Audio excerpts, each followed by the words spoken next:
What if I told you that two mysterious companies quietly control most of the world's economy? Companies you've probably never heard of, but that own everything you use, wear, eat, or believe in. This is not a theory. This is the real story of BlackRock and Vanguard, the financial titans that hold the strings of the modern world. You won't hear this on the news. But once you understand how deep the rabbit hole goes, you'll never see the world the same again. BlackRock is the world's largest asset manager, with over $10 trillion under management. Vanguard is right behind, managing around $8 trillion. They're not like Apple or Microsoft. They don't sell products to the public. Instead, they own shares in almost every major company you can think of: Google, Facebook, Amazon, Pfizer, Nestle, Coca-Cola, Microsoft, Netflix, JP Morgan, ExxonMobil. They have partial ownership of over 90% of the S&P 500. That means they profit no matter which brand you choose. When you own shares in a company, you can vote on decisions. The more shares you own, the more influence you have.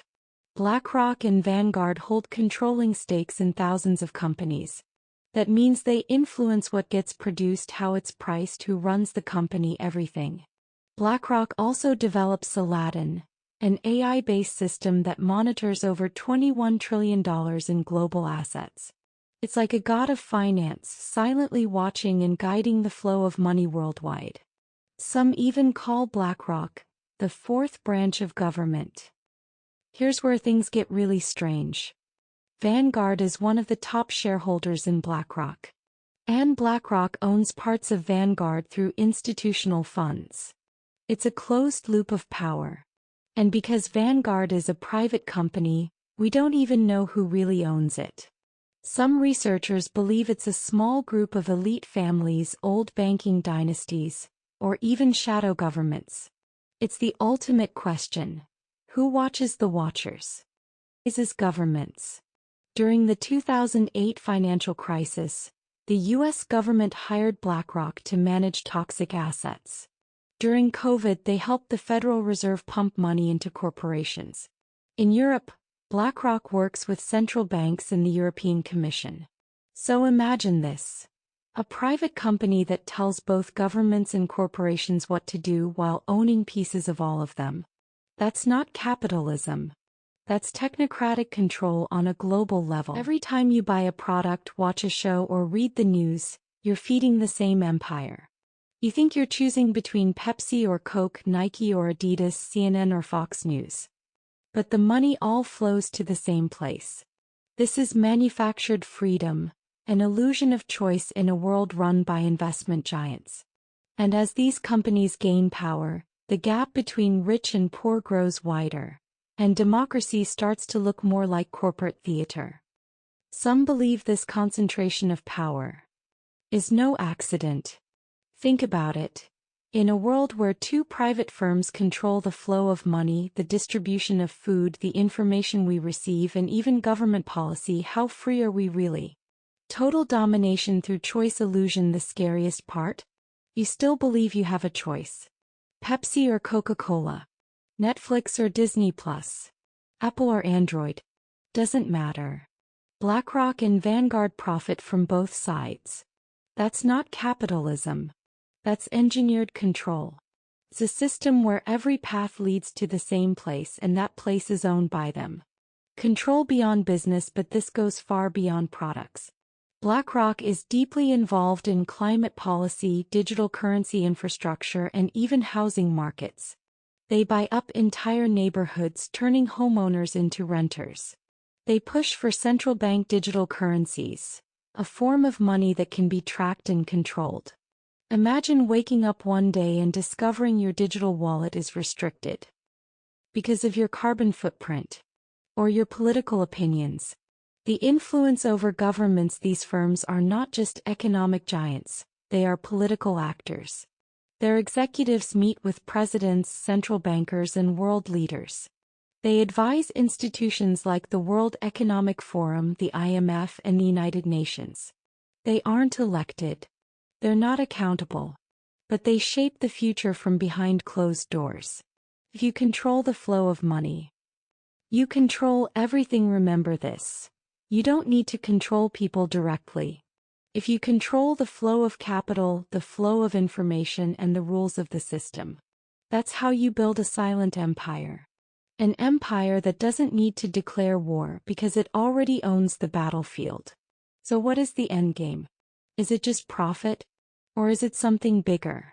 Like technocratic governance or a form of global corporate feudalism, where nations become irrelevant, elections become symbolic, and power belongs not to presidents or kings, but to shareholders and algorithms.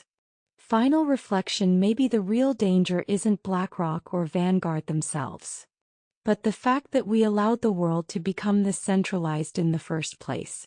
We traded decentralization for efficiency, freedom for comfort, choice for illusion. And now we're left with a question: who really rules the world? And is it already too late? If you've stayed with me this far, you already know something bigger is happening. But here's the real question now: what comes next? History has always followed the same pattern. A few gain power, the masses sleep, and then something breaks. The system collapses. A new order rises. Will it be another empire of control? Or will people finally take back what was stolen: their time, their truth, their future? The answer won't come from governments or corporations. It will come from you. From those willing to question, to dig, to speak, even when it's uncomfortable. So I ask again, not just who owns the world, but what kind of world do you want to leave behind? Because maybe the end game is really a new beginning. This video wasn't just about finance. It wasn't just about BlackRock or Vanguard. It's about a much bigger question. Who owns your reality? Are we really awake? We live in a world where our choices are filtered, our news is curated, and our freedoms are slowly reshaped. But most of us never notice. Why? Because when power is invisible, it doesn't need to be violent. It can be gentle, convenient, comes through your favorite apps, your most trusted brands, and the voices you hear every day. This is not a movie, this isn't a conspiracy thriller. There are no heroes wearing capes. Just systems built over decades, designed to centralize wealth and influence while keeping people distracted. And the most dangerous part? We call it normal.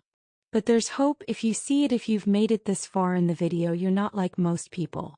You're asking questions. You're thinking critically. And that's where real change begins, not with revolutions but with awareness. Because awareness leads to action. Action leads to resistance. And resistance leads to freedom. So what can you do? You don't need to be rich. You don't need to be famous. But you need to pay attention. Start asking, why are the same companies always in control? Who really benefits from the crises we face? Why do some things feel rigged from the start? Share these questions with others. Don't be afraid to speak up. Even one voice can wake up 1,000. Let's build a community of awareness. This channel isn't about going viral. It's about building a community of thinkers. People who aren't afraid to challenge the official narrative. People who still believe that truth matters, even when it's hidden in plain sight. If that's you, subscribe, share this video, and leave a comment. Let's start the conversation the world doesn't want us to have. Final words: the system is real. The control is deep. But your mind is still yours. For now, stay curious, stay critical, and most importantly, stay awake. Maybe you're wondering, does any of this really matter? After all, the world keeps spinning. We go to work. We scroll. We sleep. But what if that's exactly how they win? The greatest trick of all is to make you believe you have all the time in the world while they take the world from your hands. One law at a time. One app at a time. One click at a time. So before you swipe away, take a moment. Ask yourself, are you really free? Or just comfortably controlled? This video might not change the world. But maybe it plants a seed they can't unsee, a thought that stays with you. And if it did, then don't forget, share it, comment, subscribe, and never stop asking, who really rules the world?